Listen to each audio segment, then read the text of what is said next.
Once a woman marries, she's no longer part of the family. Family celebrations are only for family, so leave already. My sister, Amy, said this to me with a sneer, while my mother stood by, telling me to hurry up and go. I had returned to celebrate Amy's coming-of-age ceremony, hoping for some warmth, but my family treated me as an outsider. At that moment, it became painfully clear I was no longer one of them. My chest tightened, but I quickly composed myself. If that's how they feel, there's only one thing I can do: make them regret their words. My name is Sherry, I'm 22 years old, and I've grown accustomed to living on my own. It's been 4 years since I left home after graduating from vocational high school. Life hasn't been easy, I've worked hard to make ends meet. It's not luxurious, but it's the life I chose, and I take pride in supporting myself. Yet, even now, memories from the past linger like shadows. My mother and Amy's actions still weigh on me. The day before my first birthday, my father left us for another woman. My mother never forgave him. Unfortunately, I inherited his features, and because of that, my mother harbored a deep resentment toward me. "You're just like him. Seeing your face makes me sick." As a child, I didn't fully understand her words, but I felt the cold stares, the disdain. To her, I was nothing more than a living reminder of her pain. In the beginning, my grandparents showed me some care, but as my mother leaned on them more and more for financial support, even they began to pull away. By the time I turned 2, my mother had remarried. Soon after, Amy was born, and my mother's new family unit was complete. Without me, I was an outsider. One day, I watched my mother, stepfather, and Amy pack their suitcases. "Where are you going?" I asked. "On vacation," my mother replied curtly. "Can I come too?" "Of course not, we'll drop you off at daycare." Their laughter echoed as they left without me. I was always left behind, sent to a 24-hour daycare while they went on family trips. Each time, I'd watch them leave with smiles on their faces, my heart sinking deeper into loneliness. At home, my mother's rejection became impossible to ignore. I was isolated, invisible to my so-called family. Once, Amy innocently asked my mother, "Why doesn't Sherry get a birthday party?" For a moment, I felt a flicker of hope. Maybe my mother cared, after all. "Celebrate her birthday?" My mother scoffed. "There's nothing to celebrate." Her words cut me to the core. From that day on, Amy's attitude shifted. She began to look down on me, mimicking our mother's disdain. During family celebrations, I was always sidelined. Amy had birthday cakes and parties, while I had nothing, not even a candle to blow out. When I entered high school, I faced yet another blow. My family refused to pay for my education. Attending vocational school and working to support myself felt like an escape. Being outside, earning my keep, was far better than staying in that house. But no matter how hard I tried, home was still the only place I had to return to. My mother never acknowledged my efforts. At 18, I made the hardest decision of my life. I left. I couldn't take it anymore. I craved freedom, a life where I wouldn't feel suffocated sharing space with my mother, stepfather, and Amy. When I finally left, they didn't show a shred of emotion. "Do whatever you want, you're not our problem anymore," my mother said coldly. Those words severed the last fragile bond one had with them. Life on my own wasn't easy. I worked tirelessly to survive, but for the first time, I felt free to live for myself.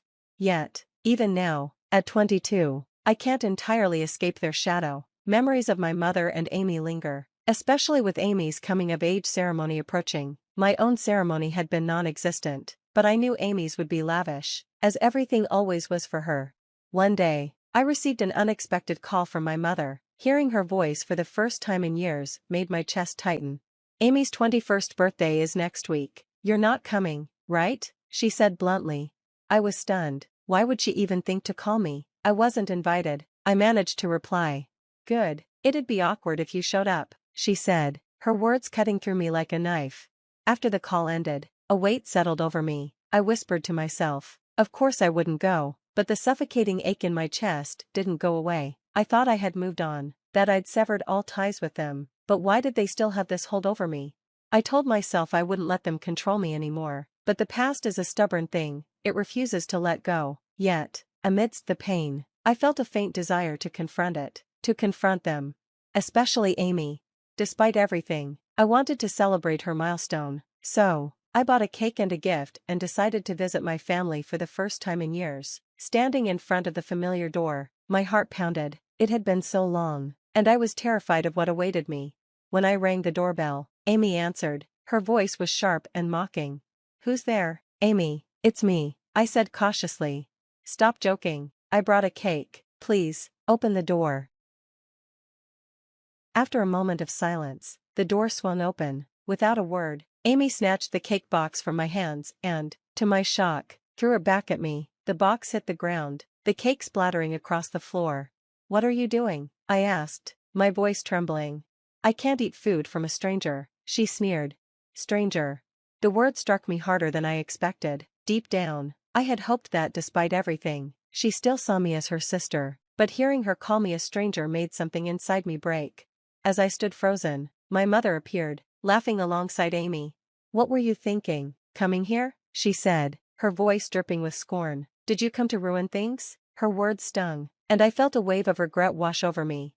"Why is she even here?" My stepfather's voice called out from the living room. "She's not family anymore." My voice trembled as I asked, "Am I not family?" "Why?" My mother scoffed. "Of course you're not family. We're not even related." Amy laughed, her voice cruel. "Did you really think you were one of us?" Their words crushed me. I had always known I didn't belong, but hearing it said so plainly tore me apart. "Clean up that mess before you leave," my mother barked, gesturing to the ruined cake. Numbly, I obeyed. As I cleaned, Amy and my mother laughed mockingly behind me. "She brought the cake and now she's cleaning it up herself," Amy said. Pathetic. Their laughter echoed in my ears, but I focused on finishing as quickly as possible. When I was done, I turned silently to leave. "Leaving already? Should have never come, huh?" Amy taunted. I didn't respond. As I stepped out the door, Amy called out one last time. "Don't come back, stranger." Her words echoed in my mind as the door slammed shut behind me, sealing the final chapter of our relationship.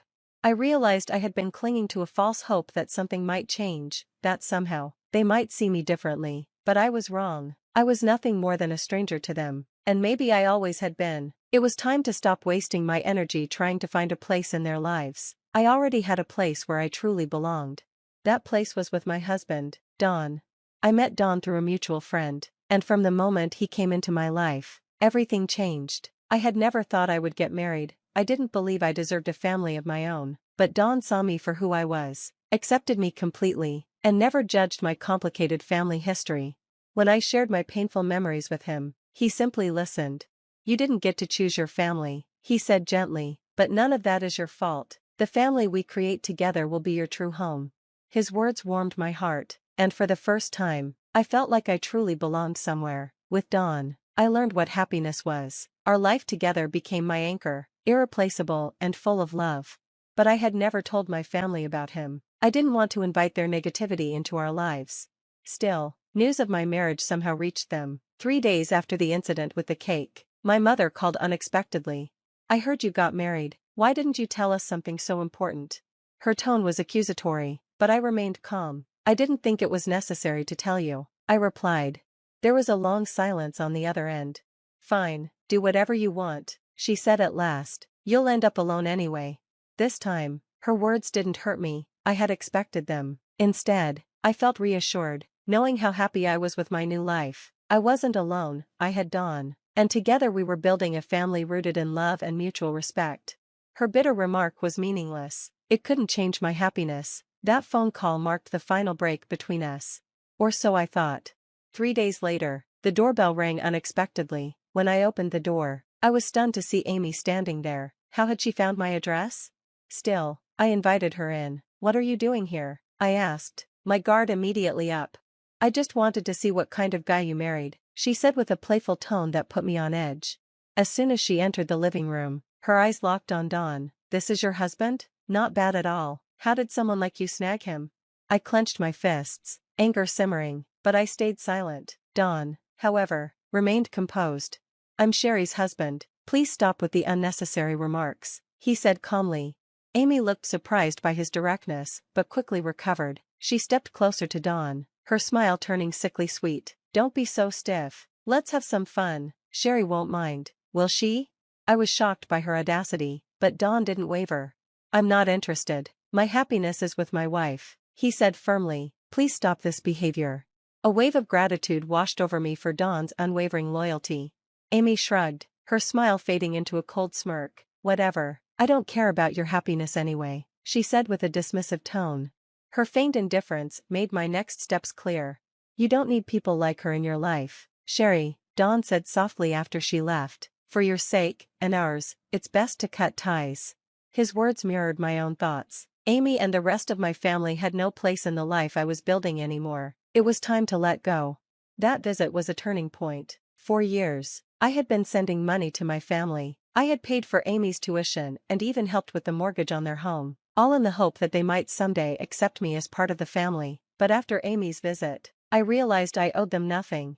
They had taken all I had to give and returned only scorn. Now, I chose to give my energy, my love, and my support to the family I was creating with Dawn, a family built on kindness, respect, and unconditional love. It was time to stop looking back and start living fully in the present.